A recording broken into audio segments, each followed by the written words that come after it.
I'm Logan Crawford, and right now on GBN, we're diving into a magical fantasy adventure that blends fairy tale wonder, environmental themes, and unforgettable storytelling. We are speaking with a terrific author. Her name is Caoimhe Lawlor, and she brings readers into the enchanting world of Whisperings in the Wind. It is a magical book where courage, loyalty, and friendship take center stage. We're delighted to have this very talented author join us here today. We thank the team at Atticus Publishing for helping us put her on TV today, and we ask viewers like you to support authors like her by subscribing to our channel and by purchasing her amazing book. The links are below this interview. Caoimhe, thank you so much for joining me here today. Thank you. Thank you very much. Welcome to Donegal. Love having you here from the Emerald Island. It's almost St. Patrick's Day here in the States, so that's a big celebration as well. So we're glad to be joining you from Donegal today. Talk to us a little bit about your inspiration for McGinty's Goats. I understand it's based a little bit on legend in Ireland. Well, I suppose the first inspiration that I had for the book um, was my brother, like many others, moved to America, moved to the States, and he has a young family there. And I was missing him, and I knew that I could not see, my niece and nephew growing up. And I wanted to give them a little piece of Ireland. Mhm. So I wanted to walk them through the landscapes. And then it became a bigger thing for me. I wanted to kind of uh, give them a few messages along the way. And I did this through the messaging through folklore and mythology. And I suppose the Irish are great for storytelling, so it's not that hard. So my book is based on that particular emotive situation that I was in at the time. And as I said, it grew a little bit bigger. I enjoyed the journey myself. A lot of people are very interested in mythology. And just before we start, I am not a guru on Irish mythology, just to let you know. This is literally a fantasy. I dip in and dip out. But it certainly has a few messages along the way about communities and about honesty and about forging friendships, about loyalties, about quiet heroism.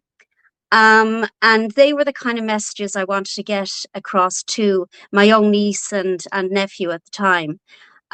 So it's a magical book, really. And I've enjoyed writing it so, so much.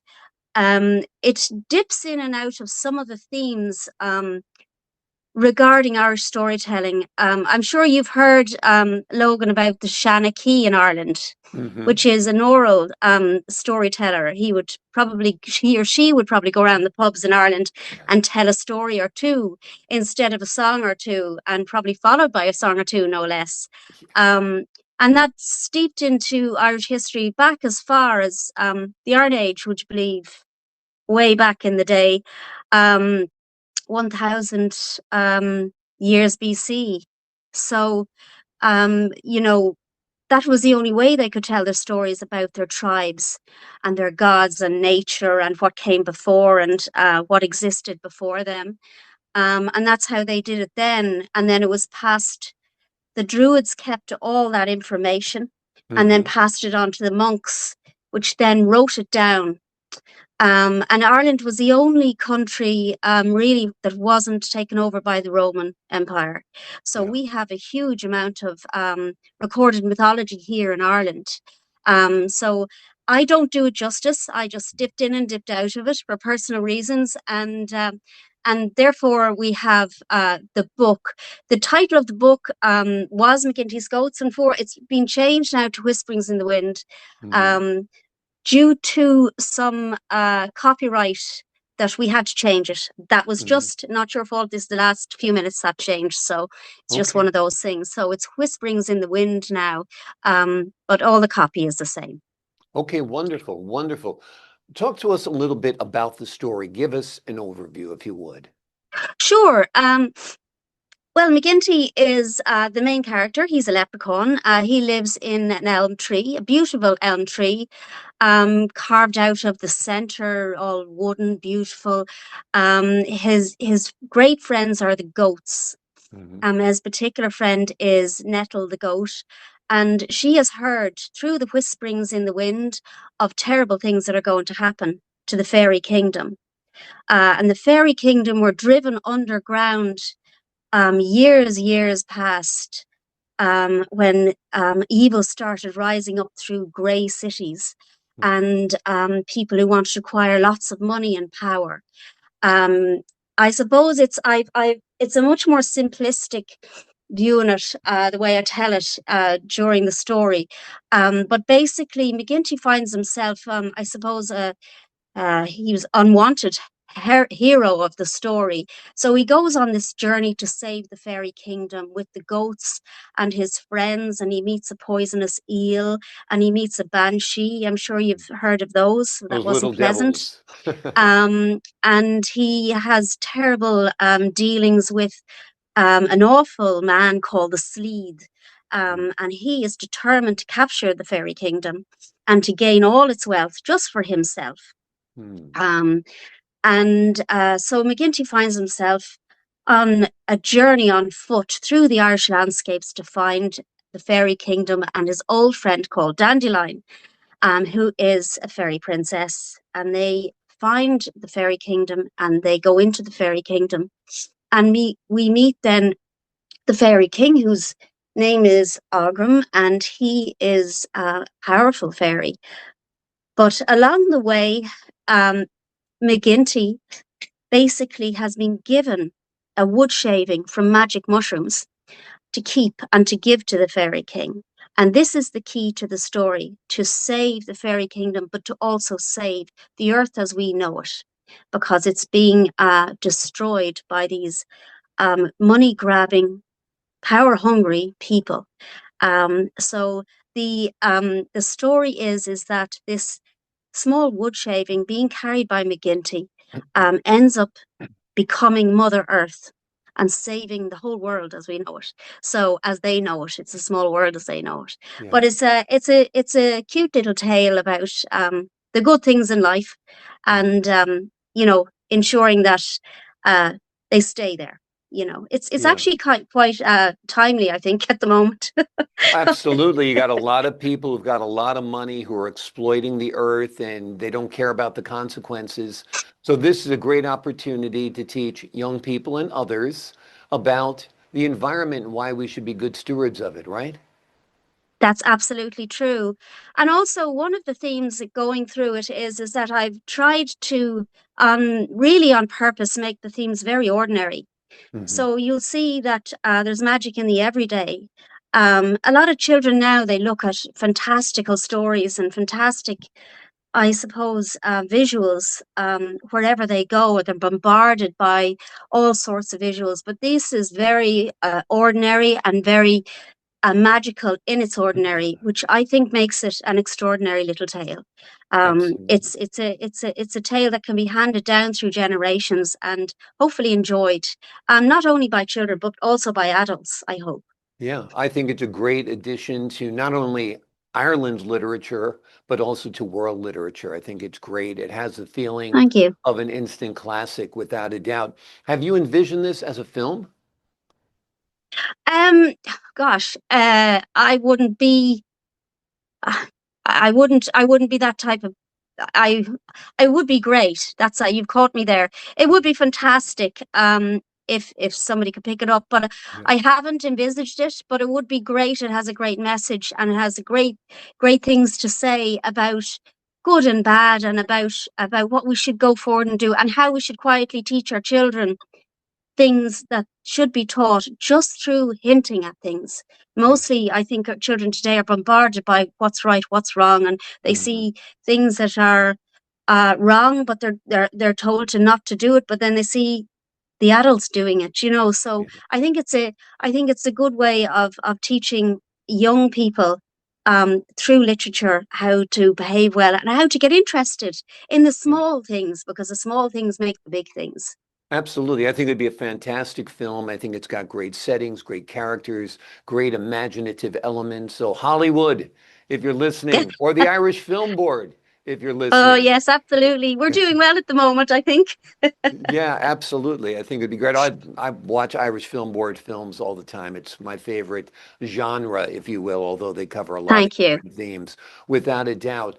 Talk to us a little bit about the importance of community in this book and how that is laid out for readers. Well, community in Ireland has always been huge anyway. So I think that just came across in my writing. um there's the family community, then there's the village, then there's the city community. I mean, you can't go anywhere in Ireland with an Irish accent even, and people ask you, where are you from in Ireland? Or even if you're from Dublin, where are you from in Dublin? Because people want to know where you are, what tribe are you with, they want to identify who you are. So that just came across naturally. Mhm. The community is very important for us to be able to, I suppose, morally get along. And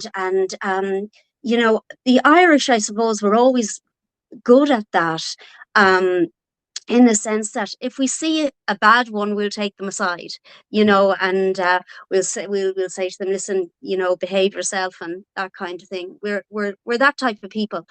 Not all of us, but most of us. Yeah.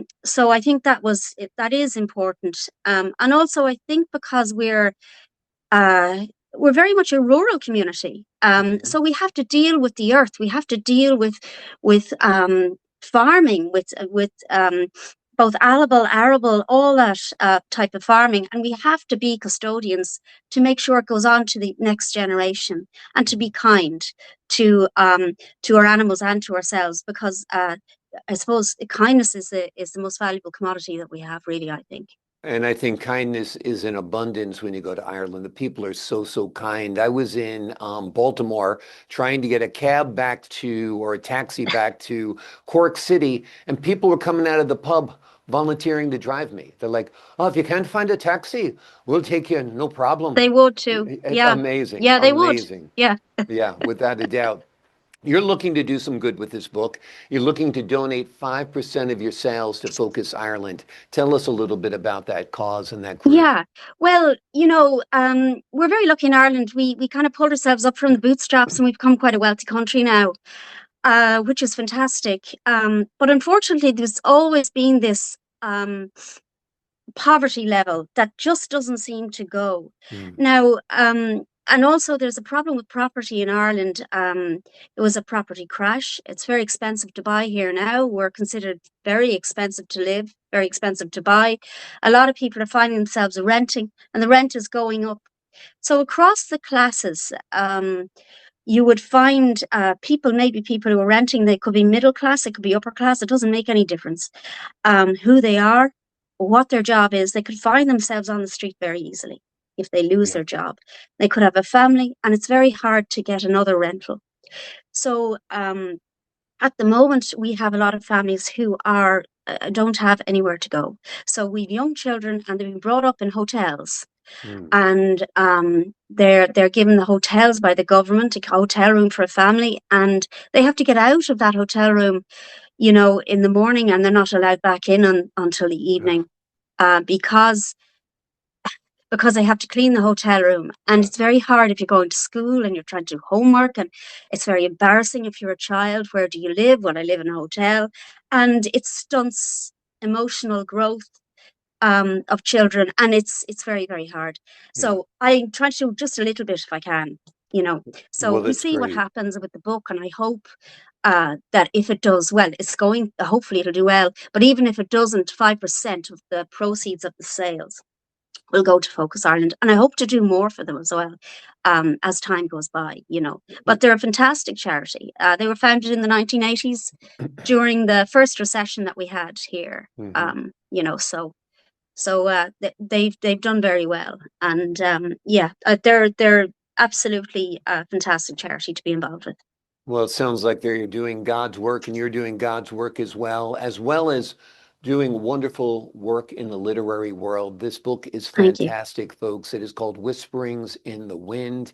It is a Yes, magical and meaningful story that reminds us that courage, compassion, and wonder can change the world. Kiva, thank you so much for thank you. joining us here today.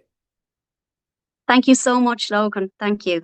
A true pleasure. Top of the morning to you, although it's the afternoon. That's what I can only talk like the Lucky Charms guy when I do my Irish accent. It's pretty awful, but I'm 100% No, you're Irish. okay. You're doing I'm well. doing You okay. Okay. you're actually some of your family are from this part of the world too, up in Absolutely. Donegal, where I'm from. Oh, yes, absolutely. We have Crawfords and Logans in both places, without a doubt. Wonderful. To the folks at home, I'm Logan Crawford, thanking you for your time this time. Until next time.